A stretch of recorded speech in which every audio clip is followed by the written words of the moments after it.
overall, we see the US continuing to be the predominant power and influence in the world and in this region for the foreseeable future. The US will be the predominant influence and power.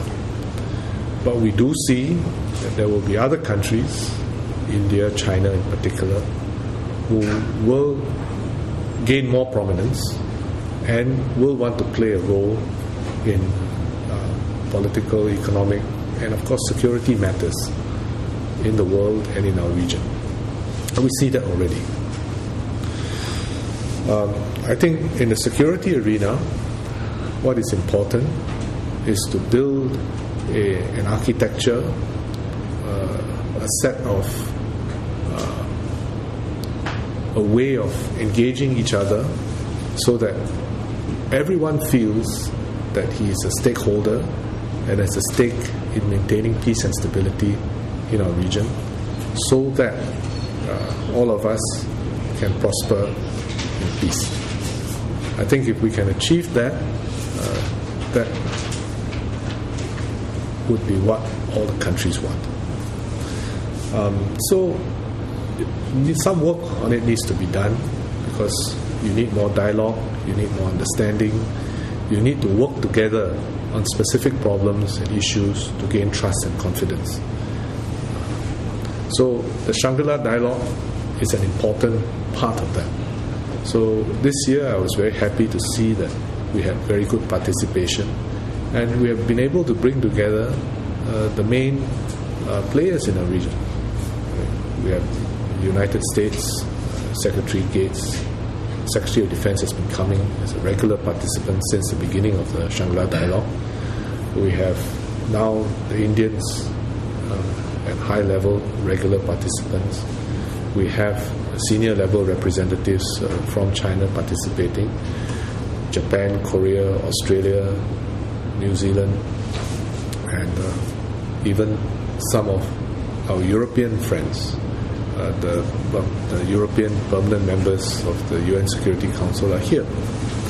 And, of course, our ASEAN neighbors. This year, Vietnam came and was represented at full minister level for the first time. So I see this as a very useful means by which we gain confidence, mutual understanding, and we learn how to speak with each other and understand each other. There are also specific things which we, in other forums that we're doing, which enable us to start to work together. So the ARF, for example, we are slowly moving towards dialogue, from dialogue towards practical cooperation. So the ARF has a number of sort of programs for things like humanitarian assistance and disaster relief, where you have tabletop exercises and sort of standby arrangements and so on. And the ASEAN Defence Ministers meeting, I would say, is another very positive development. It's the newest sort of grouping in the ASEAN family, but has made good progress. So the defence chiefs have a program of activity for seminars, exercises, exchanges, and so on. And that brings together all the countries. We're also doing ADMM Plus. There was a concept paper which the ADMM this year in Pattaya agreed to, which lays down the principles for how ASEAN defence ministers will engage our partners, security partners. So I would say that all these are very positive developments in the region. Specifically with our relations with some of the key countries, our relations with America are very good. Our relations with India are very good. We have a number of exercises and training arrangements in place. China, we've just had our first bilateral exercise, just finished this exercise a few weeks ago. With Australia and New Zealand, our ties are very good. And with the ASEAN countries, our ties are very good. The DCA, the situation is I think known to you. We have signed the DCA and extradition treaty as a package. We stand by those agreements, but we are awaiting ratification on the part of the Indonesians. We understand that they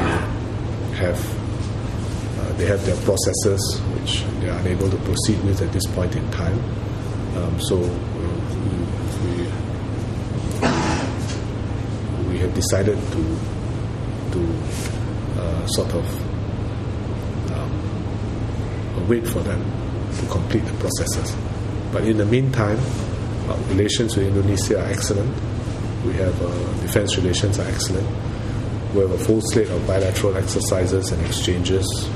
Our people attend their courses on a regular basis. Their people attend our courses on a regular basis. And we continue to have very, very fruitful and beneficial bilateral exchanges.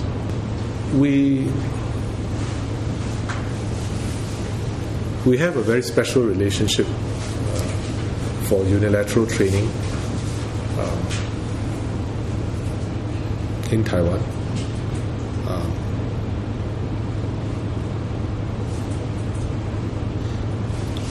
And we also feel that it is useful and important to build up our bilateral defense and security relationship with China. And we have signed the agreement on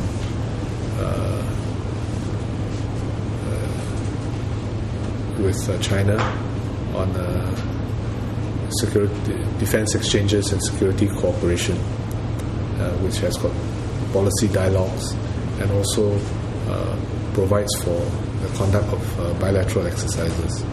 So we hope to continue with these interactions with our Chinese friends as well. Part of that, walking that, is to say as little as possible in public.